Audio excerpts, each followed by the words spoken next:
As Professor Harold Hill once said, we got trouble right here in River City, or whatever the Giants call this place.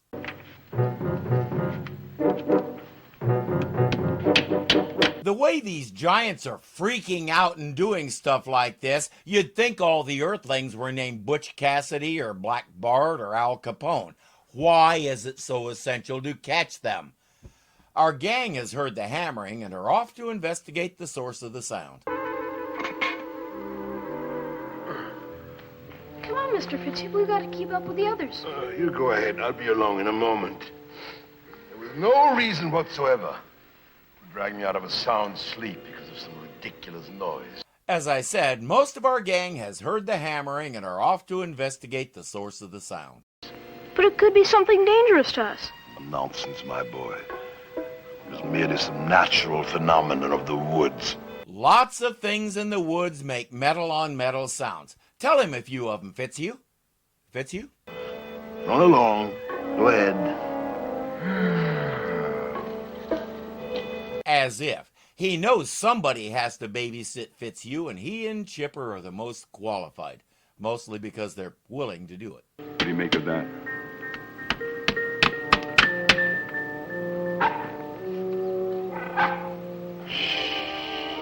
There's no good reason why he should be barking. He usually barks to warn the humans when there's a giant approaching.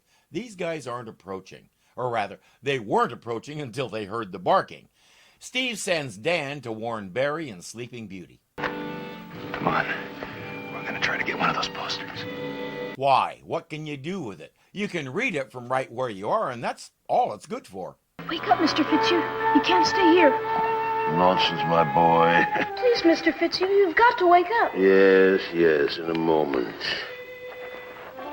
No cause for alarm, my boy. An old campaigner like myself never fails to have a sure sense of imminent danger. No offense, but I think I'll trust Chipper's instincts over yours for obvious reasons. He's called himself an old campaigner more than once, and I think it's supposed to mean an ex-military fighter. But at the end of the pilot episode, he admitted he's never been in combat in his life. He's always been a pencil pusher. So unless he's spent a lot of time running for a lot of political offices, I'm not sure he's entitled to call himself a campaigner.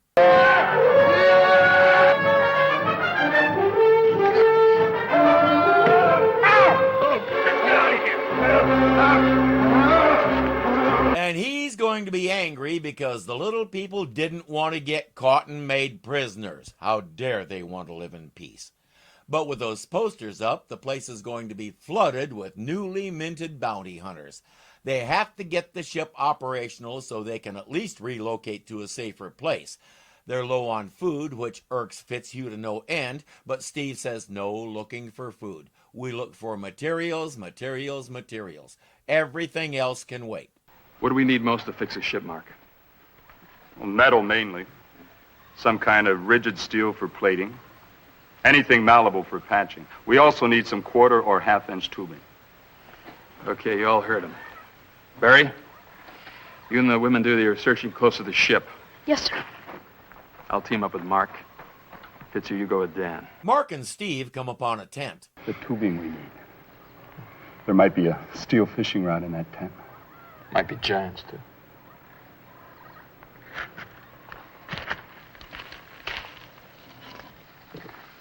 If we were in that cover across the way, we could look through the tent entrance.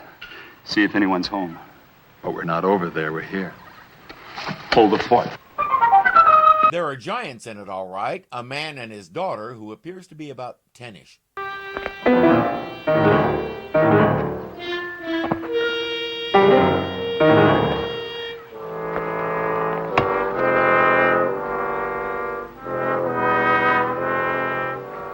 Daddy, catch my ball.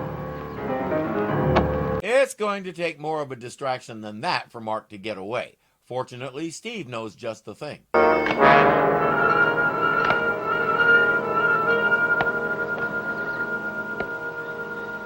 It'll take half as many strokes if you chop the part that's on the wood so it doesn't go boing and lessen the blade's effectiveness every time you hit it.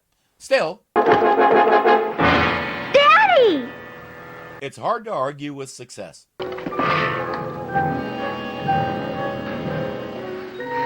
You looking for an apology? Did I ask? I still want to see if there's anything we can use inside that tent. So do I. This time we do it my way. Fair warning, this aired out of order from its filming order, so it looks like we've gone backwards 4 or 5 episodes in terms of crew interactions and the way certain people behave. Mark and Steve have had their disagreements, but Mark respects Steve's authority. He'll scream bloody murder and even try to fight at times, but in the end he acknowledges Steve is the leader and his word is the final one. Except this episode. It's empty, Dan. We can use this if we can get it back to the ship. Let's try it.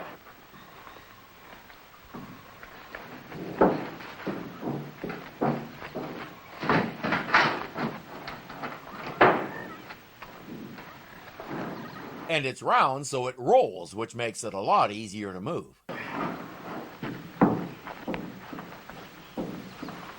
Chipper! Chipper, come back! I can never decide if Chipper is well trained or not.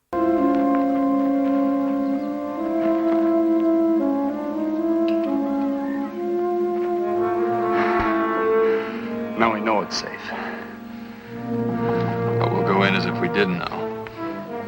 Under the canvas. The Giants took all the fishing equipment with them, so there aren't any metal rods they can pilfer, but there is something they never expected. Look at that. But we couldn't use it. It's tempered steel. We'd never get it cut up. We can use it the way it is. And for what it is. A weapon. A weapon? Are you kidding? Besides, it's too big and bulky. Forget it.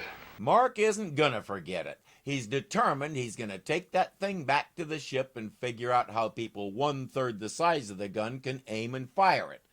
The other great thing about it, there's exactly 1 bullet with it. So even if he does get it back to the ship, Steve will make him keep the bullet in his pocket like Barney Fife. At the ship, they've found a nail, a hairpin, and a couple of other items. Barry and Chipper are still gone, so Steve will go look for them while Mark and the ladies work on the latest haul. He enjoys giving orders, doesn't he? But then so do you. I'm used to making my own decisions, Miss Scott. All of them. I know. I've read all about you. From rags to riches. Chairman of the board of 17 corporations before the age of 30. Or was it 30 corporations before the age of 17? What is she doing? Valerie. The kind of trouble we're in, Mr. Wilson, we can only have one man in charge. You know that. And Steve is our captain. Really? I didn't exactly have a mutiny in mind. Why not? A little mutiny would be exciting. I repeat, what is she doing? Valerie already got past all this stuff. She's treating this like a game, even though she figured out long ago that it's not, and she needs to be a functioning part of the team.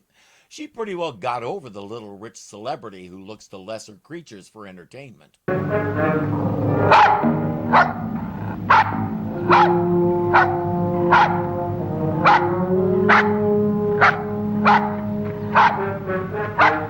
I want Chipper to explain why he did that. Somebody get the interrogation equipment. Chipper. Hello there. How do you do? My name is Barry Lockridge, and this is my dog, Chipper. Maybe that's why he could sense that she's friendly. They talk a little and she offers him a cookie.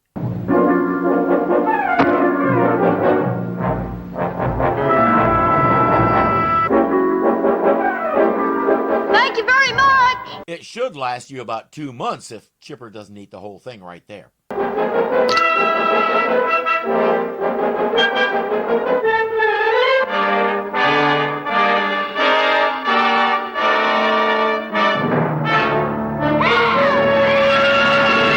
She was just keeping him busy until her dad could catch him.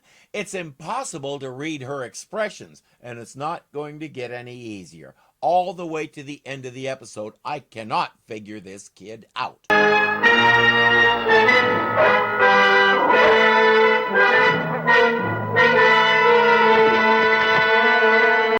Considering Chipper got him into this in the first place, it seems appropriate that Chipper gets him out of it.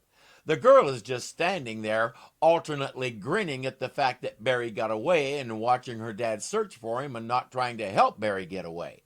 She's quite the enigma, and we won't get any resolution to the puzzle. Captain! Captain! Barry! Giants! 2 of them. They almost caught us. I mean, he almost caught us. The younger one's a girl. She was friendly. Let's get back to the ship. We'll come back tonight with the cart. Once it's on the cart, all it takes is a little combined muscle, and the can is back at the ship. It's been a long day, so it's time for bed. Skipper. What about that gun Mark was telling us about? And here we go again. She's going to play instigator and prod Mark into doing something stupid. Steve already gave his reasons why he's not interested in the gun, but let's go over them again. 1, we go to the camper's tent. He could be there and clobber us. 2, the gun is rusty. It might not work anyway. 3, we don't know how many shells go at the gun. We only saw 1. How many times do you think you can reuse it, Mark? 4, 5, 6. The gun is too big for us to lug all the way here. It's too big for us to aim and pull the trigger. And finally, even if we were to solve all of those problems, the bounty hunters, now knowing that we're armed, would come here prepared to kill. So forget about it. Seems reasonable, and I think he's getting through to Mark. What are you going to do? Look, you've had your fun, Miss Scott. Why don't you just toddle off and disappear? Yeah, her not so much. Again, Valerie got past all this a while back. Thanks to someone's weird decision, at episode 15, we get to see what she was like some 10 episodes ago. She's trying to drive a wedge between Steve and Mark and is prodding Mark to defy orders and go get the gun. So, you got your mutiny. Steve? Yep, she got what she wanted. She doesn't look too happy about it, though.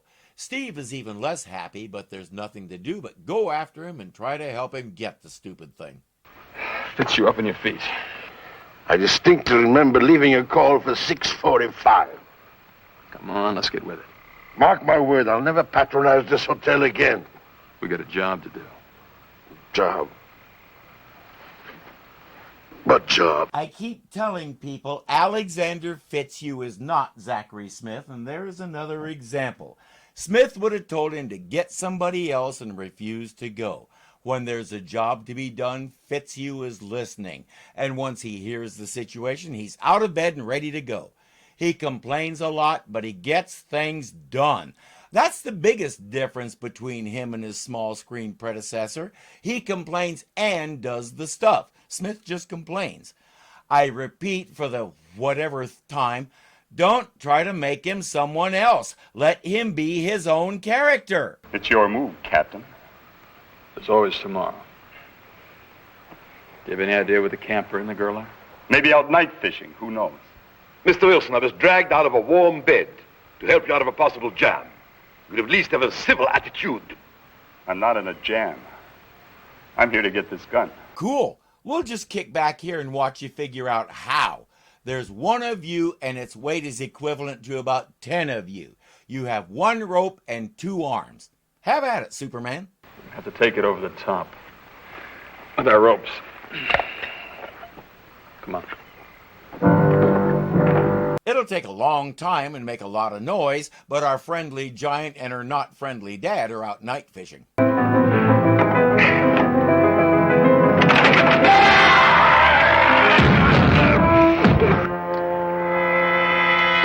Come on, honey. Or at least they were. With Steve and Mark hauling the gun and Fitzhugh carrying the bullet, they managed to escape Dad's searching flashlight and get the gun back to the ship. Dan, you sure you cut these right? Well, these are the dimensions he gave me down to the millimeter. Yeah? You better have him take a look. Don't waste your time trying to get through to him. Ever since he got his hands on that gun, he's been like some trigger-happy kid. Which is to say he's been obsessing on it to the exclusion of everything else. It wasn't just rusty, it was technically what we call a mess. Well, let's be ready to fire. I'm not sure yet. How are you going to steady this and set the trigger? I've got a rig figured out. Look, why bother with the phony interest? You can't wait till I fall flat on my face with this thing. You're wrong. You better make that gun work. We might need it. Mark is still hostile even though Steve is with him. I hope Valerie is getting her jollies. Well, last night you thought I was a fool for insisting on bringing it here. Mm-hmm. And that still goes. Because the man we took it from knows we've got it. And from now on, he'll want to catch more than just fish. Now, could you give us just 2 minutes of your valuable time before you get back to work? Be right with you. But has he noticed it's gone? We haven't seen any indication of it, and if he does know they have it, he doesn't seem to be in any hurry to try and get it back. Captain, I guess you wouldn't consider letting us search for food this afternoon instead of metal. You guessed right, Mr. Fitzhugh. I was afraid of that. Captain, what Mr. Fitzhugh said was, well, everyone is hungry, sir. And I was thinking of that chocolate cookie near the giant's tent. Steve says, I know the girl was friendly, but the man isn't. You have no guarantee you'll run into the right one, so everybody stay away. That's an order. Find anything, Barry? Not yet, ma'am. How far away is that big cookie, anyway? Quite a way, ma'am. But you know what the captain said. Yep, she's going to use every manipulative trick in her arsenal to get him to take her to it. She says, if you won't show me, I'll go look for myself, and if I get lost, everybody will have to come look for me. This is not our Valerie Scott. This is the Valerie from the first episode. She has learned over the past few months. The guys who decided to air this episode out of order were not paying attention to character development, and so we get this. Listen, Barry, I just want to see it, that's all. From a distance. Promise. Of course I promise. And frankly, I'm not even sure original Valerie would stoop to something like that. In any case, Barry leads her to where the cookie was. Was being the operative word. The cookie's gone. Yeah, but look at the bread. Fresh wheat bread, and it's cut into pieces so it'll be easy for us to carry. You know what, Barry? Your giant girlfriend left it for us. No, Miss Scott. You promised. That was a cookie promise, not a bread promise. I repeat, I'm not sure even original Valerie would stoop to something like that. I have to pronounce this bad writing. Miss Scott! We played this game in the pilot, producers. Please try to keep up with your own frickin' stories, for crying out loud.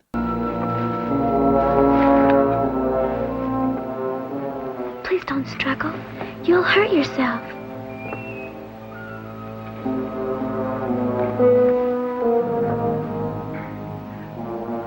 Come on, honey. Be a good kid and help me out of this thing. No noise, please. She breaks off a piece of bread from another loaf and gives it to Valerie, then goes back to bed. This kid makes no sense at all.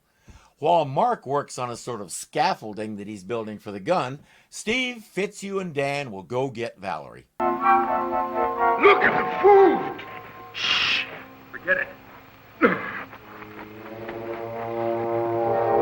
As you might guess, that's going to be significant.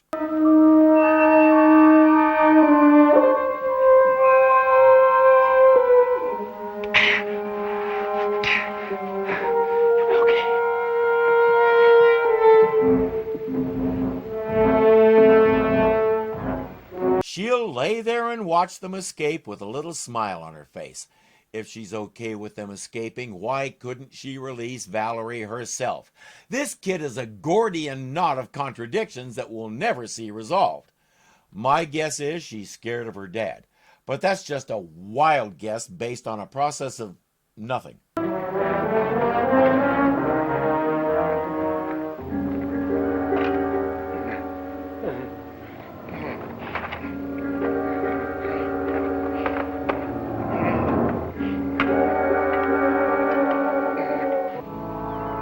At the ship, it takes a moment to notice Fitzhugh isn't with them, but soon enough he comes running up and says, I brought food. And he did. And that's not all he brought. What is that?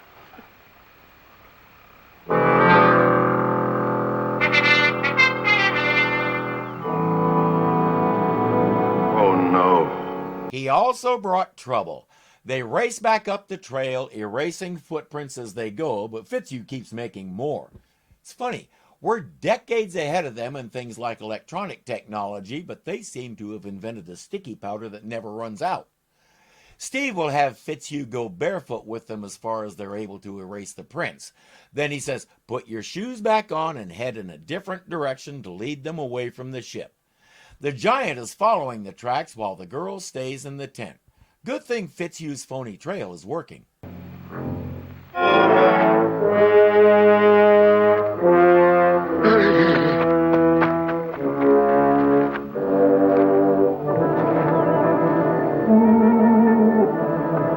Correction, was working. As you can guess, he's made a fresh trail right back to the ship. The gun is up and ready to fire, and here comes the giant. Now, the whole idea of sending Fitzhugh out there was to try and avoid having to do this.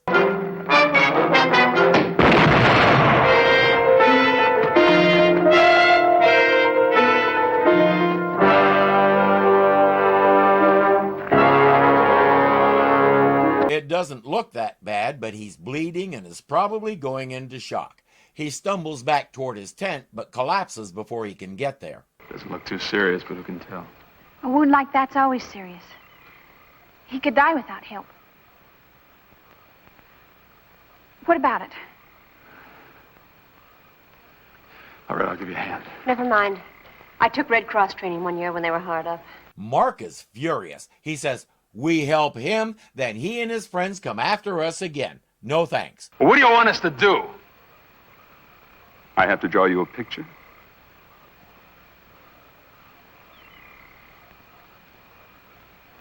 Okay, Mark. Okay. Give me a hatchet. Oh. You're elected. Get busy. It's easy when it's an abstract concept, but not so easy when the hatchet is in your hand, eh, Mark? Needless to say, he can't do it. We'll play drag it out, draw it out, way out to fill the runtime. Then Betty and Valerie move out. Dan will search our giant for a handkerchief to use as a dressing. That was a dirty trick I played on you. Maybe not, Captain. Maybe not. He called him Captain. In spite of Valerie's incomprehensible shenanigans, we established who's in command. Go ahead.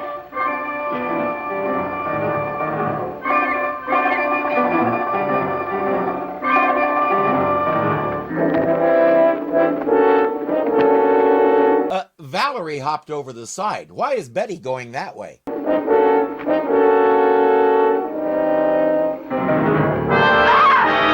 So the giant can do that, I guess. All the noise has awakened the little girl, and she's found her dad. What happened? You're hurt. They shot me. Who did? Ah! Ah! Ah! Daddy, please don't hurt her. Please.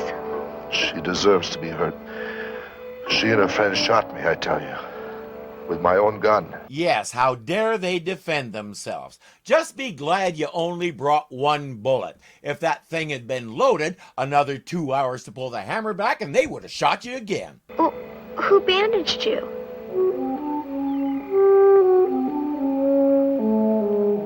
They did. Ah! Ah! Doesn't that prove it, Daddy? They didn't mean to hurt you. They bandaged you. They tried to save your life. Speaking as an experienced dad, when your little girl looks at you like that, you can't say no. They're so scared. Because they're so little. What's going on here? The Rangers.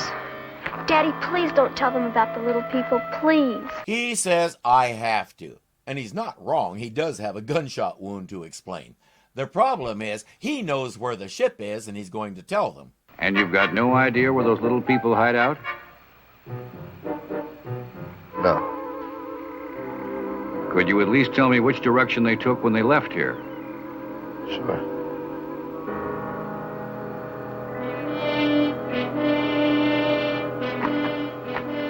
You sent them the wrong way. Say it with me if you like, or not.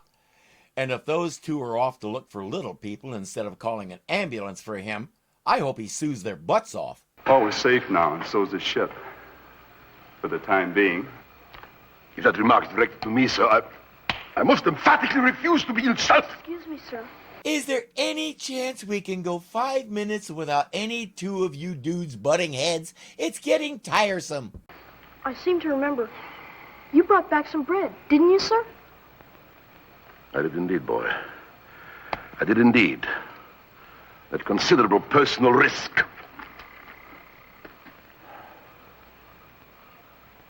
I would be honored if you all joined me for breakfast.